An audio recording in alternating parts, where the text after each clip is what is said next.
as the holidays approach, I wanted to offer some affordable treasures for stocking stuffers or for presents. In a couple previous videos, I've offered some interesting books for $50 a piece. This time, I'm going to up the ante a little bit and make it $100 a piece. This is not a sales video, as I've explained before. 100% of the proceeds will be donated to the Booksellers Benevolent Fund of the Antiquarian Booksellers Association of America, the ABAA in our parlance. So all for a good cause, booksellers in time of need. If you would like one of these books, please text, comment, or email me as soon as possible. All the other books sold rather quickly. So again, it's first come, first serve, as honest as I can be, and act fast, as they say. Let's begin with book number 1, a miniature book. Miniature books, by definition, are supposed to be 3 inches or less. It's sort of an arbitrary designation, but miniature book collectors will die by their sword for anything that doesn't fit that. The book, this certainly fits that because it's only 1 inch. The Signers of the Declaration of Independence, chromoed by Max Rosenthal in Philadelphia in 1876. And if you pull it out here, it's a sort of Leporello album with various portraits of the signers of the Declaration. Max Rosenthal, the printer, was an interesting Polish-American printer, a lithographer, and he was early to jump on the bandwagon of chromolithography, which was one of the first commercially successful means to print in color. In the 1840s, he actually produced the first real full book filled with chromolithographs. And by the 1850s, he actually produced the largest chromolithograph up to that time, I think, for the Masonic Temple in Philadelphia. So an interesting American printer. By 1876, he must have been swept up in the patriotic fervor of the centenary of the signing of the Declaration, and produced this charming little portfolio volume, what must be his smallest chromolithographed work. This book is genuinely rare. As booksellers do, we check the auction records, and on Rare Book Hub, an excellent database, there are very few copies. 1 copy in 1981 that sold came with a note of a family member that said only 6 copies were actually produced of this. That may be apocryphal or exaggerated. With that said, I did check institutionally, and there are indeed very few copies in institutions, and certainly no copies I could find in commerce. So if you would like this early American chromolithographed miniature book, an itsy bitsy teeny weeny book the size of tortellini, $100.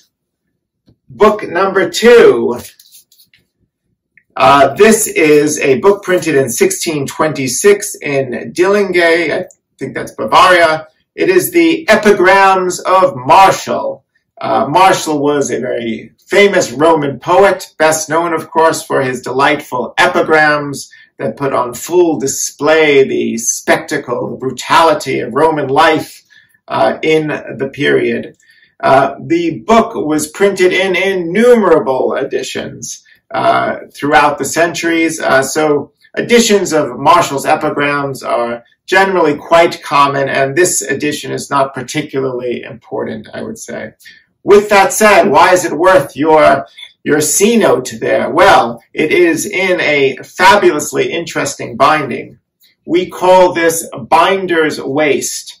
In the bindery in the 17th century, all scraps of manuscript were certainly valuable and reused. And the binder here reused a manuscript from the mid-15th century to make this rather utilitarian binding. Scholars and collectors love binder's waste because you can sometimes find texts that were otherwise lost to history, the ravages of time, of which there may be the only surviving copy.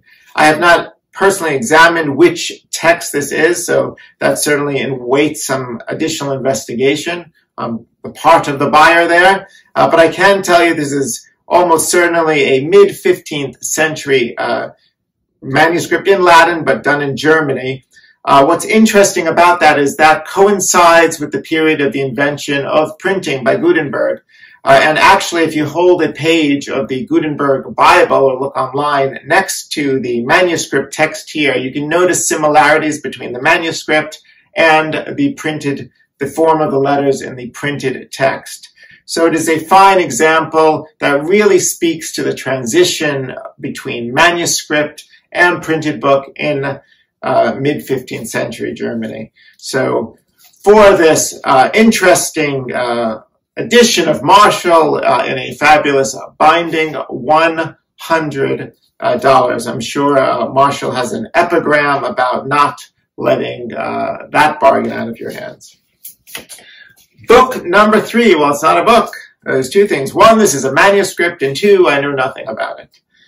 All I can tell you is this is an 8-page manuscript. It is in Spanish. It is written in the year 1510, so 510 years old, and it is in a Spanish notarial script with the notary's signature on every page. And I personally find that florid calligraphy really wonderful as an object in and of itself.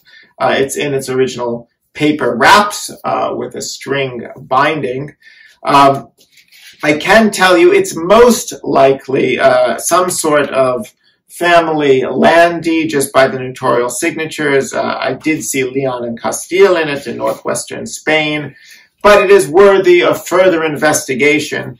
I also like it as an example of early watermarks because you can see if you hold up the blank pages at the end here, the hand and the star, and it is a fine example of how to investigate watermarks. So $100 for the interesting and unstudied Spanish manuscript from 1510. Book number 4. This is volume 1 only. It better be a good volume 1 to make it a $100 book. This is the Dublin 1798 edition of the posthumous works of Mary Wollstonecraft Godwin. Mary Wollstonecraft Godwin was the great woman's rights advocate, the author of The Vindication of the Rights of Woman. And in 1797, she died from complications of childbirth 2 weeks after giving birth to the future Mary Shelley, the author of Frankenstein. So quite spectacular literary genes in that family. Her husband, William Godwin, the famous English philosopher, was devastated by her death.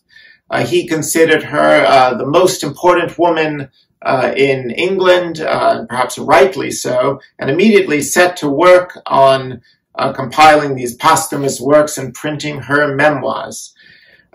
These memoirs, during the period when they were printed, the critics found them scandalous, lascivious, whatever word you would like to apply there. But they were a breakthrough in the art of biography. Of course, they were occasionally flattering, but they were generally unvarnished, and that level of detail had not been put to paper before. And it certainly created a controversy and scandal in England and ignited the indignation of the British, which seems to pop up with regularity like Old Faithful. So in that controversy, he did have to redact or remove a few passages, but this is the first Irish printing from 1798. Now, the 2-volume set, when complete, is extremely expensive, certainly thousands of dollars. Again, this is just a volume 1, and the original ownership inscription has been excised from the title page and the top of the portrait. There is a delightful bookplate here as well. It says, N.A. Bulch's Library, we lend to the careful. I guess I like to borrow from the careless, but I do like that bookplate there. So volume 1 of a truly important book in the art of biography and women's rights. $100. And finally, book number 4, I think, 5. I think I will make this one $50. So the first 4 $100, and we'll make this last one $50 just for fun. This is the genuine account of the trial of Eugene Aram for the murder of Daniel Clark. Eugene Aram was a school teacher in the 1740s and a philologist. He was actually very early on to write about the Indo-European connections of the Celtic languages, something that was not formally presented until Pritchard wrote a very famous work, I think in the 1840s, on that subject. With that said, unfortunately, his early inklings of philology are not really recognized today. He's not known that well in the field, all because he decided to murder his friend and colleague with whom he was doing business, Daniel Clark. The bones of Daniel Clark were discovered, I think, 13 or 15 years after he was murdered. And the trial was scandalous, and it actually represents an important defense against just circumstantial evidence, because he raised the prospect that those bones were meaningless and they could have belonged to any hermit. So eventually he was convicted, and a few days after his conviction, he actually confessed to the murder. And he claimed it was because he was suspicious of an affair between Clark and his wife. So a fun, popular account of that murder. This is probably printed in the 1830s. What I like about this are the delightful, original yellow wraps of a cheap publication for reading, but they're well preserved and representative of cheap literature in the period. It's also interesting that appended to the end here, having absolutely nothing to do with the trial, is an essay on a lexicon upon an entire new plan. So if you want to write a dictionary, you could have bought this book on the trial of the murder and also had some extra stuff here to compile your own dictionary. So $50. For the murder trial. Everyone wants a murder trial for a Christmas stocking stuffer, I can assure you. So first 4 books, 100, the last 50, and I certainly appreciate you watching, and subscribe if you want some more insights into the rare book world in the future.